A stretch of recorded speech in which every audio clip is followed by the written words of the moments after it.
ಕರ್ನಾಟಕದಲ್ಲಿ ಕಾಂಗ್ರೆಸ್ ಶಾಸಕರ ಗುಂಡಾಗಿರಿ ನಿರಂತರವಾಗಿ ಮುಂದುವರಿತಾ ಇದೆ. ಮೊನ್ನೆ ಬಳ್ಳಾರಿಯಲ್ಲಿ ಭರತ್ ರೆಡ್ಡಿ ಮತ್ತು ಅವರ ಆಪ್ತರು ಫೈರಿಂಗ್ ಮಾಡೋದ್ರ ಮುಖಾಂತರ ಅವ್ರ ಪಕ್ಷದ ಕಾರ್ಯಕರ್ತರನ್ನು ಬಲೆ ತೆಗೆದುಕೊಂಡರು. ಮೊನ್ನೆ ದಿನ ಅಥಣಿ ಕಾಂಗ್ರೆಸ್ ಶಾಸಕರಂತ ಲಕ್ಷ್ಮಣ್ ಸವದಿ ಅವರು ಒಬ್ಬ DCC ಬ್ಯಾಂಕ್ ಯೂನಿಯನ್ ಅಧ್ಯಕ್ಷರಾದಂಥ ನಿಂಗಪ್ಪ ಕರೇನರ್ ಅವರನ್ನ ಮನೆಗೆ ಕರೆಸಿ ಮಾರಣಾಂತಿಕವಾಗಿ ಶಾಸಕರು ಮತ್ತು ಅವ್ರ ಪುತ್ರ ಹಲ್ಲೆ ಮಾಡ್ತಾರೆ.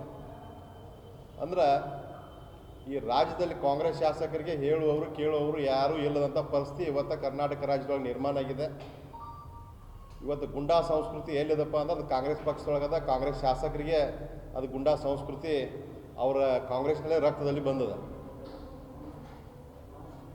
ಅಂದ್ರೆ ಬಳ್ಳಾರಿಯಲ್ಲಿ ನಡೆದಂಥ ಘಟನೆಯನ್ನು ನೋಡಿದರೆ ಇಡೀ ರಾಜ್ಯ ತಲೆ ತಗ್ಗಿಸುವಂಥ ಘಟನೆ ಬಳ್ಳಾರಿಯಲ್ಲಿ ನಡೆದದ.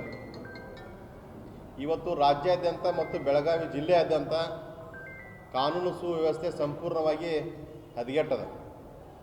ಮೊನ್ನೆ ಮಾತನಾಡಬೇಕಾದ್ರೆ ನಮ್ಮ ರಾಜ್ಯಾಧ್ಯಕ್ಷರಾದ ವಿಜಯೇಂದ್ರ ಸಾಹೇಬರು ಬೆಳಗಾವಿ ಜಿಲ್ಲೆಯಲ್ಲಿರ್ಬೋದು, ರಾಜ್ಯದಲ್ಲಿರ್ಬೋದು, ಪ್ರತಿಯೊಂದು ದಾಬಾಗಳಲ್ಲಿ, ಡಬ್ಬಾ ಅಂಗಡಿಗಳಲ್ಲಿ ಇವತ್ತು ಸರಾಯ ಮಾರಾಟವಾಗ್ತಾ ಇದೆ. ಅವ್ಯಾತವಾಗಿ ದರೋಡೆ, ಅತ್ಯಾಚಾರ, ಕೊಲೆಗಳು ಕೂಡ ಈ ರಾಜ್ಯದಲ್ಲಿ ಜಿಲ್ಲೆಯಲ್ಲಿ ನಡೀತಾ ಇವೆ. ಯಲ್ಲಾಪುರದಲ್ಲಿ ಒಂದು ಹತ್ಯೆ ಆಯಿತು, ಹುಬ್ಬಳ್ಳಿಯ ಇನಾಮಪುರದಲ್ಲಿ ಒಂದು ಹತ್ಯೆ ಆಯಿತು. ಸರಣಿ ಕೊಲೆಗಳು ಈ ಕಾಂಗ್ರೆಸ್ ಸರ್ಕಾರ ಬಂದ ನಂತರ ನಡೀತಾ ಇವೆ. ಇವತ್ತು DCC ಬ್ಯಾಂಕ್ನಲ್ಲಿ ಕೆಲಸ ಮಾಡ್ತಕ್ಕಂಥ ಒಬ್ಬ ನೌಕರನ ಮೇಲೆ FIR ಕೂಡ ಆದರೂ ಇನ್ನೂ ಯಾರ್ದು ಬಂಧನವಾಗಿಲ್ಲ. ತಕ್ಷಣ ನಾವು ಪೊಲೀಸರಲ್ಲಿ ವಿನಂತಿಯನ್ನು ಮಾಡಿಕೊಳ್ತಾ ಇದ್ದೇವೆ. ಕರ್ನಾಟಕದ ಪೊಲೀಸ್ ಒಂದು ಹೆಸರು ಮಾಡಿದಂಥ ಪೊಲೀಸು, ಆದರೆ ಇತ್ತಿತ್ತಲಾಗಿ ಕರ್ನಾಟಕದಲ್ಲಿರುವಂಥ ಪೊಲೀಸ್ ಸ್ಟೇಷನ್ಗಳು ಕಾಂಗ್ರೆಸ್ ಕಚೇರಿಗಳಾಗಿ ನಿರ್ಮಾಣ ಆಗ್ತಾ ಇವೆ. FIR ಆದರೂ ಕೂಡ ಇನ್ನೂ ಅಥಣಿಯಲ್ಲಿ ಯಾರನ್ನೂ ಬಂಧನವಾಗಿಲ್ಲ. ಅವರು ಹಿರಿಯ ಶಾಸಕರು, ಕರೆದು ಬುದ್ಧಿ ಹೇಳುವಂಥ ಶಾಸಕರವರು, ಆದರೂ ಕೂಡ FIRನಲ್ಲಿ ದಾಖಲಾಗಿರುವಂಥ ಪ್ರಕಾರ ಇವತ್ತು ಶಾಸಕರನ್ನ ಅವ್ರು ಕಪಾಳಿಗೆ ಪಡ್ದಾರಂತೇಳಿ FIRನಲ್ಲಿ ದಾಖಲಾಗಿದೆ. ಅವ್ರ ಪುತ್ರ ಸೊಂಟಕ್ಕೆ ಒದ್ದಿದ್ದಾನಂತೇಳಿ FIRನಲ್ಲಿ ದಾಖಲಾಗಿದೆ.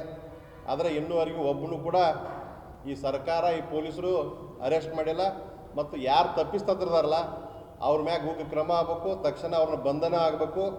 ಮತ್ತು ಪೊಲೀಸ್ ಇಲಾಖೆ ಕೂಡ ಯಾವುದೇ ಮುಲಾಜಿಲ್ಲ ಏನು FIR ಆಗಿದೆಲ್ಲ ಅವ್ರ ಮೇಲೆ ಕ್ರಮ ಕೈಗೊಳ್ಬೇಕಂತೇಳಿ ಇವತ್ತು ಪೊಲೀಸ್ ವರಿಷ್ಠಾಧಿಕಾರಿಗಳಿಗೂ ನಾನು ವಿನಂತಿಯನ್ನು ಮಾಡ್ತಾ ಇದ್ದೇನೆ. ಮತ್ತು ಈ ಕಾಂಗ್ರೆಸ್ ಸರ್ಕಾರದ ವಿರುದ್ಧ ಏನು ಇವತ್ತು ಕಾಂಗ್ರೆಸ್ ಶಾಸಕರ ಗುಂಡಾಗಿರಿ ಎಲ್ಲ ಕಡೆಯೂ ಮಿತಿ ಮೀರಿದೆ. ಎಲ್ಲ ಕಡೆಯೂ ಕೂಡ ಅವ್ರದ್ದು ಎಲ್ಲದರಲ್ಲಿ ಕೂಡ ಇವತ್ತು ಭ್ರಷ್ಟಾಚಾರ ಇರ್ಬೋದು. ಭ್ರಷ್ಟಾಚಾರದಲ್ಲಿ ಕೂಡ ಇವತ್ತು ಕಾಂಗ್ರೆಸ್ ಸರ್ಕಾರ ಇವತ್ತು 60% ಸರ್ಕಾರ, ಎಲ್ಲದರಲ್ಲೂ ಭ್ರಷ್ಟಾಚಾರ. ಎಲ್ಲದರ ಭ್ರಷ್ಟಾಚಾರದ ಮುಖಾಂತರ ಈ ರಾಜ್ಯವನ್ನು ಅಧೋಗತಿಗೆ ತಳ್ಳಿದಂಥ ಸರ್ಕಾರ ಈ ದೇಶದಲ್ಲಿ ಯಾರಾದರೂ ಇದ್ರೆ ಕರ್ನಾಟಕ ರಾಜ್ಯ ಕಾಂಗ್ರೆಸ್ ಸರ್ಕಾರ ಅನ್ನುವಂಥ ಮಾತನ್ನು ಈ ಸಂದರ್ಭದಲ್ಲಿ ಸ್ಪಷ್ಟವಾಗಿ ನಾವು ಹೇಳ್ತಾ ಇದ್ದೇವೆ. ತಕ್ಷಣ ಅಥಣಿ ಶಾಸಕರು ಮತ್ತು ಅವ್ರ ಸುಪುತ್ರರು ಮತ್ತು ಅವ್ರ ಜೊತೆ ಯಾರೇ ಸಹಚರದಲ್ಲ, ತಕ್ಷಣ ಅವ್ರದ್ದು ಬಂಧನ ಆಗಬೇಕು. ಬಂಧನ ಅವ್ರನ್ನ ಮಾಡಲಿಲ್ಲಪ್ಪ ಅಂದ್ರೆ ಇವತ್ತು ಭಾರತೀಯ ಜನತಾ ಪಾರ್ಟಿ ನಮ್ಮ ವರಿಷ್ಠರು ಏನು ತೀರ್ಮಾನ ತಗೋತಾರೆ, ಇವತ್ತು ರಾಜ್ಯವ್ಯಾಪಿ ಒಂದು ಹೋರಾಟವನ್ನು ನಾವು ಮಾಡ್ತೀವಿ ಅನ್ನುವಂಥ ಮಾತನ್ನು ಈ ಸಂದರ್ಭದಲ್ಲಿ ಸ್ಪಷ್ಟವಾಗಿ ಹೇಳಿ ತಕ್ಷಣ ಅವ್ರನ್ನ ಬಂಧಿಸ್ಬೇಕಂತೇಳಿ ನಾವು ನಿಮ್ಮ ಮಾಧ್ಯಮದ ಮುಖಾಂತರ ಆಗ್ರಹವನ್ನು ಮಾಡ್ತೀವಿ.